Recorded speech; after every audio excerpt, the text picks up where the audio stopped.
தமிழர் நாகரிகம் தொன்மையானது இல்லைன்னு அவன் சொல்லலை.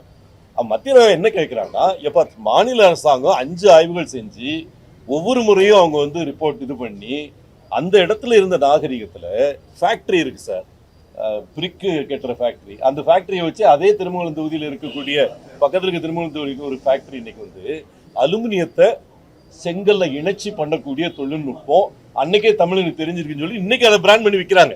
அங்க இருக்கிற ஒரு ஃபேக்டரி பாத்தீங்கன்னா இன்னைக்கு வந்து அந்த இடத்துல அதை நாங்க ரெக்கார்ட் பண்ணியிருக்கோம். அந்த அந்த பிரிக் ஆய்வுக்கு அனுப்பியிருக்கோம். அந்த பிரிக் அந்த செங்கல் வந்து என்ன மாதிரி கட்டப்பட்டது, என்ன தொழில்நுட்பம் நம்ம எனக்கு வச்சிருந்தான்னு சொல்லி இவங்க மாதிரி சும்மா அறிக்கை விட்டுட்டு இரும்ப கண்டுபிடிச்சேன் தமிழ்னு சொல்லிட்டு போல. நாங்க அதுல அலுமினியம் வந்திருக்குன்னா எப்படி அலுமினியத்தை ப்ராசஸ் பண்ணியிருக்கணும், அந்த இடத்துல என்னென்ன தொழில்கள் இருந்தது, இது எல்லாத்தையும் ஆய்வறிக்கை கொடுத்துருக்கோம். ஒன்னொன்னுக்கும் இது இது இத்தனை வயசு, இது இத்தனை வயசு அப்படின்னு கண்டுபிடிச்சு அந்த கீழடியில மனிதர்கள் தமிழில் பேசிக் கொண்டிருந்தார்கள், தமிழில் அழகாக எழுதி கொண்டிருந்தார்கள். அந்த எழுத்து வடிவம் சிந்துவெளி சமவெளியில் கண்டெடுக்கப்பட்ட அந்த எழுத்துக்களோட ஒத்து போகுது. அதுல என்னென்ன பெயர்கள் இருக்கு, இது எல்லாமே நான் கண்டுபிடிச்சு சொல்லியிருக்கோம். ஒரு 100 வருஷத்துக்குள்ள அதை எஸ்டிமேட் பண்ணியிருக்கோம். அந்த கீழடி நாகரிகம் தமிழன் நாகரிகம் அதுக்கும் தொன்மையானதா இருக்கணும். ஏன்னா அவன் அப்போ மொழி வச்சிருந்தானா, அன்னைக்கு ஃபேக்டரி நடத்திட்டு இருந்தானா, அதுக்கு முன்னால எத்தனை வருஷம் முன்னால இருந்திருக்கணும்னு நீங்க உங்க முடிவு விட்டுறணும். 5300 சொல்றதுக்கு அதான் காரணம். இவங்க அந்த மாதிரி எதுவுமே கொடுத்த மாதிரி தெரியலையே. எனக்கு வந்து அதுல வந்து அந்த ஆய்வு அறிக்கை என்பது மத்திய அரசாங்கம் கேட்ட கேள்வி இதுதான். இதற்கு எப்படி அவர் பதில் சொல்ல வேண்டுமோ அப்படி அவங்க பதில் சொல்லணும். இது வந்து நம்ம செஞ்ச 5 ஆய்வறிக்கைகளை ஒரு வார்த்தை பேசலையே ஸ்டாலின் வந்து. இப்ப ஸ்டாலின் அவர்களும் டிஆர்பி ராஜாவும் இது பேசுறாங்கன்னா யாராவது அந்த 5 அறிக்கை, அதாவது உதயச்சந்திரன் தான் இங்க கூடியதான் வச்சிருக்கிறீங்க, கேட்டு தெரிஞ்சுக்கலாம். ஒவ்வொரு அறிக்கையும் எடப்பாடியார் அவர்களால் வெளியிடப்பட்டது. ஒவ்வொன்றுக்கும் டிஜிட்டல் போட்டு உலகம் முழுக்க நாங்க பரப்பிட்டு இருக்கோம். அதை பாருங்க. அதுல யாராவது ஒரு கேள்வி கேட்டாங்களா மத்திய அரசாங்கத்துல, இல்ல வேற எந்த அரசாங்கத்திலயும் கேள்வி கேட்டாங்களா? இந்த கேரளால அகழ்வாராய்ச்சி பண்றவங்க நம்ம அகழ்வாய் எப்படி பண்றோம்னு பார்த்துக்கிறதுக்கு வந்து கத்துட்டு போய் அதை எல்லாத்தையுமே அவன் இப்ப பயன்படுத்திட்டு இருக்கிறாங்க. ஓகே, இந்த மாதிரி வந்து உலகெங்கும் பேசப்படக்கூடிய ஒரு தொல்லியல் துறையை கட்டமைத்தது அண்ணன் எடப்பாடியார். அதுக்கு ஃபண்டு ஒதுக்கி நீங்க வந்து ஒரு வருஷத்துக்கு சராசரியா 2 கோடி ஒதுக்கிட்டு இருந்த துறைக்கு வருஷத்துக்கு 105 கோடி ஒதுக்குனா என்ன அர்த்தம்? 22 மடங்கு அதிகமா வந்து அதுக்கு போட்டு, என்ன மாதிரி ஒரு அமைச்சர் முழு நேரம் அதுக்கு போட்டு அந்த துறைக்கு நீங்க இப்ப எத்தனை யார் அமைச்சரா தெரியுமா உங்களுக்கு? தொல்லியல் துறைக்கு யாராவது அமைச்சர் தெரியுமா?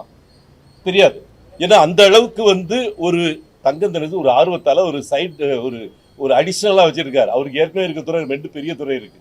ஓகே, அந்த மாதிரி இல்லாம தமிழ் பண்பாட்டுக்கு, தமிழ் கலாச்சாரத்துக்கு, தமிழ் மொழி வளர்ச்சிக்கு பிளஸ் வந்து இந்த தொல்லியல் துறைக்கு முழு நேரம் ஒரு அமைச்சர், ஒரு கல்வி அமைச்சராக இருந்த ஒருத்தருக்கு எனக்கு இந்த துறையை கொடுத்தாங்கல்ல, அந்த அளவு முக்கியத்துவம் தான் கொடுத்துருக்காங்க.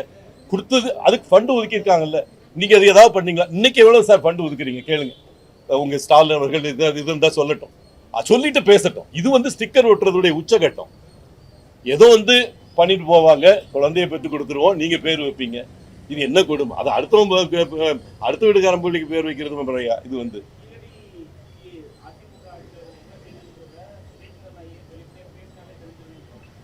யாரு எப்பா ஒரு விஷயத்த ஐஏஎஸ் ஆபீசர் 1000 பேர் வரலாம், அந்த துறைக்கு அமைச்சர் தானே பேசணும். அதனால எடப்பாடியே என்ன பேச சொல்லியிருக்காரு. ஓகே, நீங்க வந்து எங்களுக்குள்ள ஒரு பிரச்சனையை உருவாகணும்னு சொல்லிட்டு நீங்க கேள்வியில போய் நின்றுக்கிட்டு அமைச்சர் பாண்டியராஜனுக்கு நன்றி, அதை விட உதயச்சந்திரன் ஐஏஎஸ் அவர்களுக்கு நன்றின்னு அங்கிருந்து பேசிட்டு போறீங்க. ஓகே, இப்ப நாங்க என்ன சொல்லுவோம்? எப்பா இது வந்து அரசு ஒதுக்குற பணம், எடப்பாடியார் அவர்கள் ஒதுக்குற பணம். ஓகே, நீங்க என்ன ஒதுக்குனீங்கன்னு சொல்லுங்க, நான் இது வந்து செஞ்சிருக்கேன்னு சொல்லுங்க.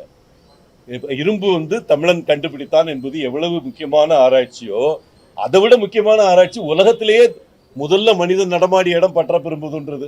நீங்க அந்த பற்றப்பெரும்புரை விட்டுட்டீங்க. ஏன் அது வந்து அதுல விவரம் இல்லையா? அஞ்சு கட்ட ஆய்வு பண்ணியிருக்கோம். ஏன்னா பற்றப்பெரும்புதூர் வந்து நார்த் தமிழ்நாடு வந்துருச்சு. உங்களுக்கு வந்து தென் தமிழ்நாடு முக்கியம், வைகைன்னு பேப்பர் ஆயிட்டீங்க. ஏன் மிச்ச நதியெல்லாம் முக்கியம் இல்லையா? தென்பண்ணையாறு முக்கியம் இல்லையா? அந்த இடத்துல நாகரிகம் இல்லையா? தமிழன் நாகரிகம் எல்லா நதிகளையும் சார்ந்து இருந்திருக்கு. நதிகளே இல்லாத கடல் சார்ந்தும் இருந்திருக்கு நம்ம நாகரிகம். ஆழ்கடல்ல ரிசர்ச் பண்றதுக்கு 5 கோடி ஒதுக்கியது அண்ணன் எடப்பாடியாரோட அரசு. நீங்க பூம்புகார்னு சொல்றீங்க. இன்னைக்கு பூம்புகார்ல கலைஞர் வந்து அதுக்கு பேனா வச்சு வசனம் எழுதுவாரு. ஆனா பூம்புகார்ல அகழ்வாராய்ச்சி முதல்ல போட்டது புரட்சி தலைவர் காலத்துல. அதை யாரும் மறந்துடாதீங்க. 1980 புரட்சி தலைவர் பொறுப்பெடுத்ததுக்கு அப்புறம் வந்த அகழ்வாய்வு தான் பூம்புகார் அகழ்வாய்வு. இது மாதிரி ஒன்றுனே நான் சொல்ல முடியும். உங்களுக்கு எல்லாத்தையும் எழுதி கொடுத்துருக்கிறேன். எனக்கு ரொம்ப நேரம் எடுக்கக்கூடாதுன்னு சொல்லியிருக்கிறாரு. அதனால் எல்லாத்தையுமே உங்களுக்கு ரிப்போர்ட்டில் தந்திருக்கிறேன்.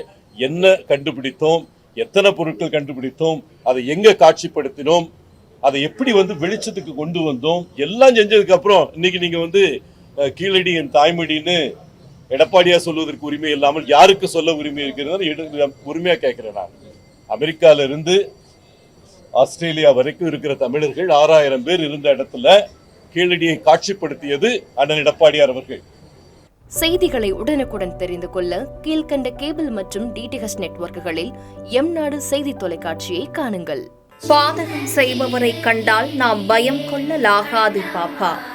மோதி மிதித்து விடு பாப்பா, அவர் முகத்தில் உமிழ்ந்து விடு பாப்பா.